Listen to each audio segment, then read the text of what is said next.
about now? This is still on. How about now, Blake? Okay, awesome. So basically, I want to do this live stream and talk to you guys. On my Facebook, it just popped up that I've been driving for 10 years. Like 10 years ago today is when I posted that I just got my Class A with double, triple tanker and hazmat endorsements. And I want to go over what it's been like basically driving commercial vehicles for 10 years. And, you know, as a career choice, what I think about it. So I first started out driving roofing trucks, and those are Class B trucks, and they have a conveyor on them. It's hydraulic, and you know, I did that for about 2 years. I worked for about 4 different companies in the span of 2 years,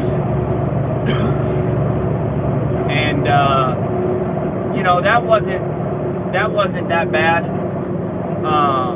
It was a lot of work, like manual labor. And then from there, I switched over to driving tank wagons because everybody was like, Brian, the real money in truck driving is in hazmat. Like, that's what they told me. I'll never forget that. Brian, if you want to make some serious money, you got to drive hazmat. And I'm like, okay, you know. So I made sure when I got my CDL, I got the hazmat endorsement so I could do that.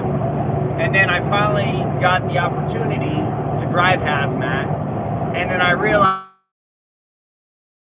like, at least I did it. And so let me just kind of, when I first started out, I was making $14 an hour driving the conveyor trucks. They promised me 17, but they didn't pay me 17 when I first started. They had me doing both jobs, but they were paying me as I was a laborer. And I wasn't happy with that, so I ended up leaving and going to a competitor who agreed to pay me what the first company had agreed to pay me. So then I went from 14 to 17 bucks an hour, and then after about 2 years of that, I was done doing that. I was rear-ended and messed my neck up a little bit, and then I realized how shallow the roofing industry is, and like, you know, if you can't lift bundles and you know, sling bundles, that you're not worth anything to them. They don't want you, you know. And so I realized they just wanted me for my body, and I was like, okay, I'm done with this stuff. Like, let's go into something that isn't gonna hurt my body in the long run. And so I'm like, okay, let's try this tanker thing out, you know. This is where the real money's at. And so I started out $20.50 an hour, night shift, doing fleet fueling, and I did that for about a year.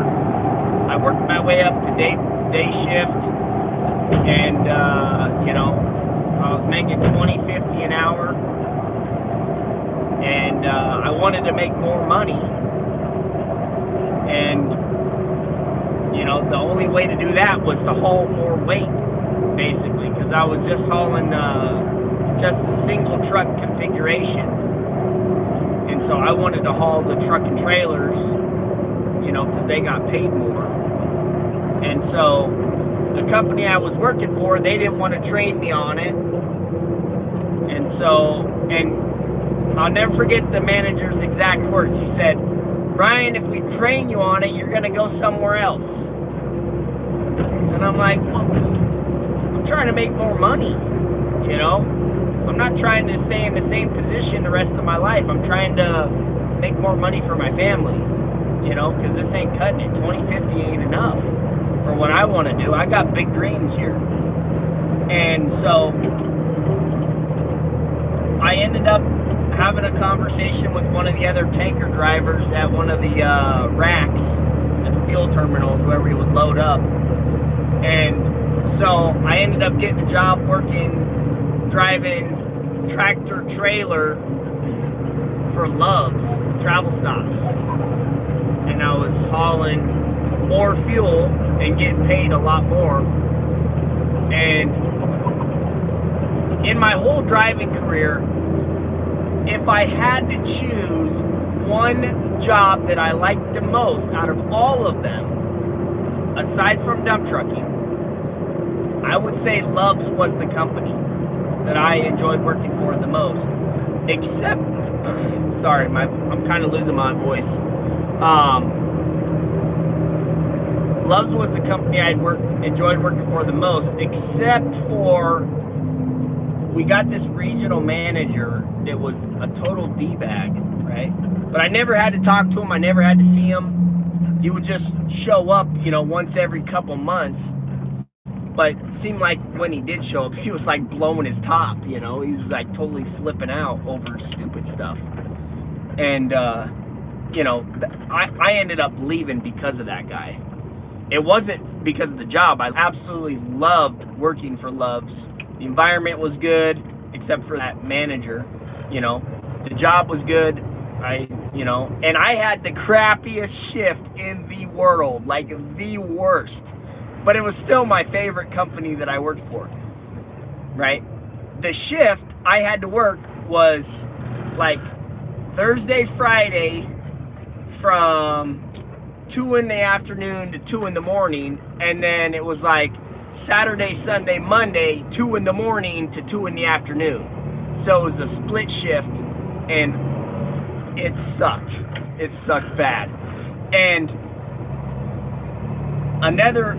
now I remember another reason why I decided to leave. When I first started working for Love's, I told the guy, the regional manager, I said, hey man, you know, I like to go to church on Sunday, so as soon as a slot opens up, it's mine. And he's like, yeah, totally, 100%. As soon as a slot opens up for Sundays off, you got it, man. And then one driver got fired, and then another quit, and my slot opened up, and then he's like, well, we need everybody to work 6 days a week because we're understaffed. And I'm like, okay, I can work 6 days a week. But then when they hired somebody, I didn't get my Sundays off, and I was like, oh, hell no, not this DS. Like, this is, and that's the type of thing that you will always come into contact with when working for major companies, big companies, or any type of company. The dispatchers and the managers a lot of times are full of crap. Like, they never hold their promises. Like, you will learn that. You just gotta take it as it comes sometimes. Okay, but so I left that company, and then I went to work for Big Rigs Tanker. That was hauling, you know, big boy weight right there, 105,500 pounds gross vehicle weight. That's like the most you can haul without getting an overweight permit type stuff in Washington. And I actually made less working for Big Rigs than I did for Love's. And Love's was paying us by the load, not by the hour, and Big Rigs was paying by the hour. But I worked for Big Rigs, and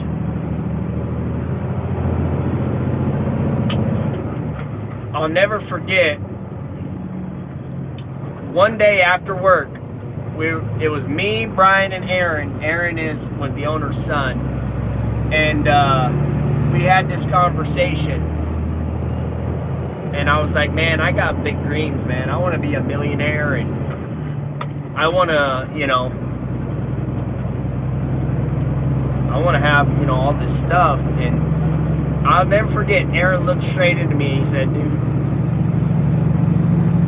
you don't have what it takes in the brain, like mentally. You're not smart enough, or what. He said something along those lines. I don't remember exactly what he said. But my ego and my pride And my idea, like, she attacked my dream. I was like, oh, hell no. Like, now I'm determined. Now, nothing is going to stop me. Because now, I got this guy insulting me, you know, who's my employer. And I'm just thinking, if this guy can do it, who nobody likes, like not nobody, but, you know, his personality is very abrasive. And, you know, you kind of got to be that as an owner, which I didn't really understand at the time, but,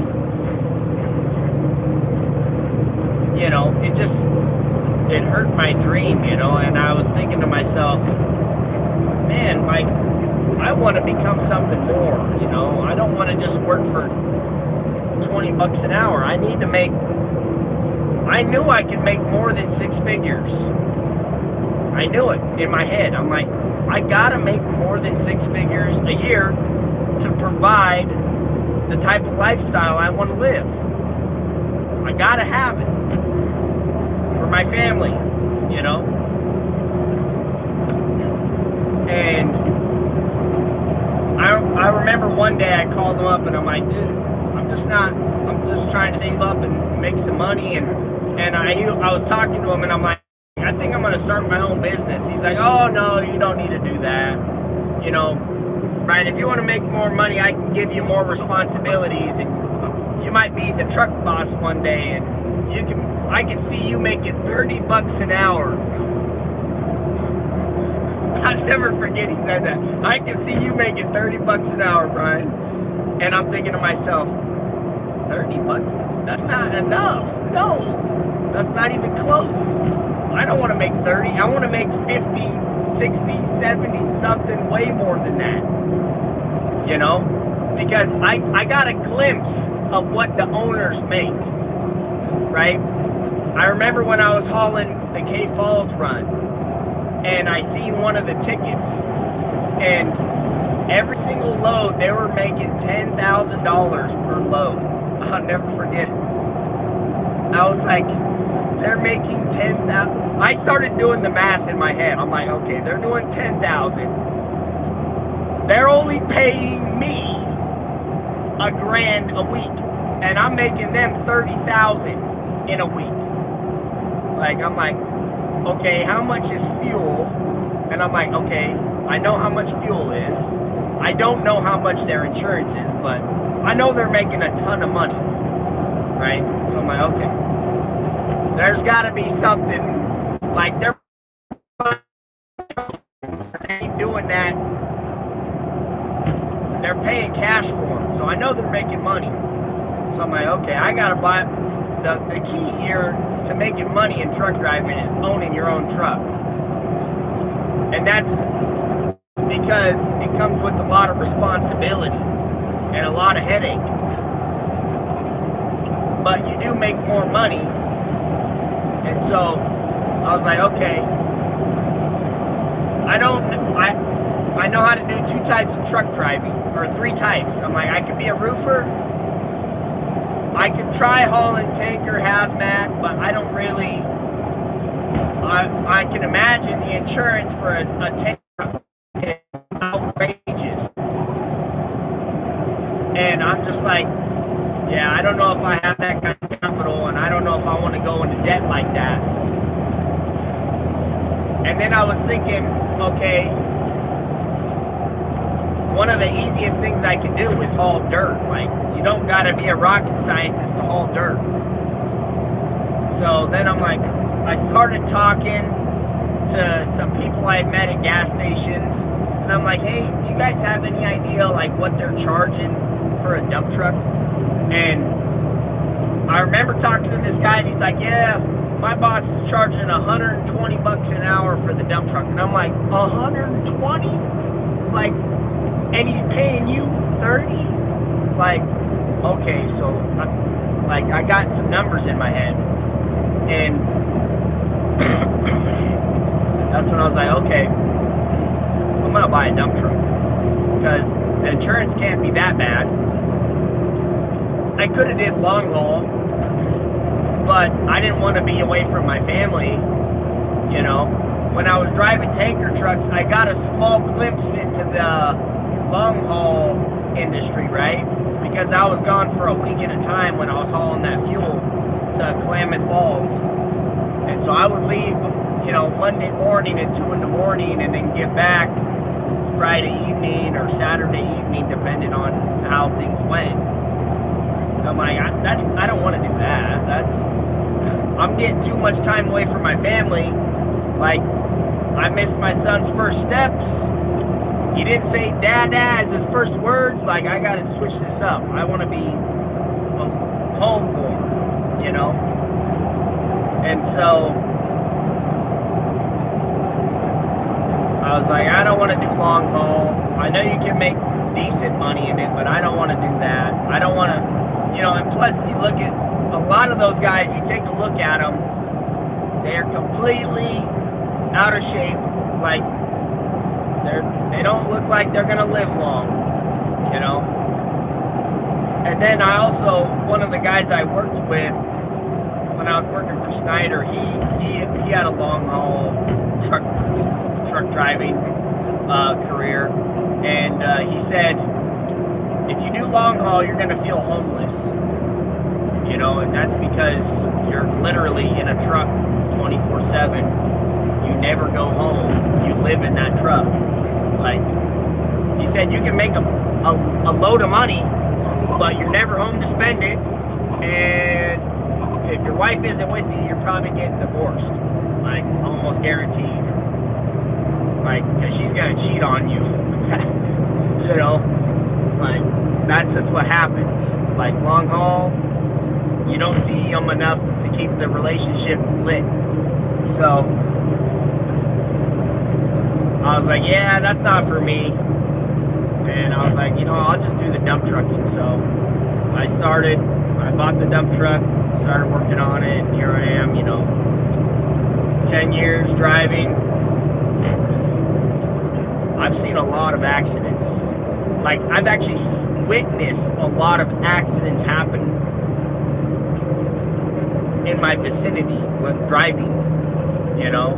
You see some crazy things on the road. Like, I see people fall asleep driving down the freeway, driving up one side of the embankment, you know, almost flipping over. I've seen, you know, you see some crazy things when you're driving down the road for 10 years. But, you know, if I was to recommend it as a career choice, you know, I would say you can make an okay living, just okay, if you drive for somebody else. But if you really want to make a decent living, you got to own your own truck. Like a good living, like go out and buy a new pickup, you know, have a couple steak dinners every other week or whatever. You got to own your own truck if you want that type of luxury. Because working for somebody is probably not going to do it. I just don't see it happening. Not with the, you know, the cost of housing these days, and, you know, a carton of eggs is like $10 now. So it's like, you know, I don't know. Anyways, guys, thanks for tuning in. Don't forget to hit that like button, hit that subscribe button if you're just checking out the video and the channel. Check out the playlist. You know, let me know how long you've been driving in the comments, and tell me something crazy that you've seen. I'd love to hear your guys' stories, and I'll catch you guys on the next one.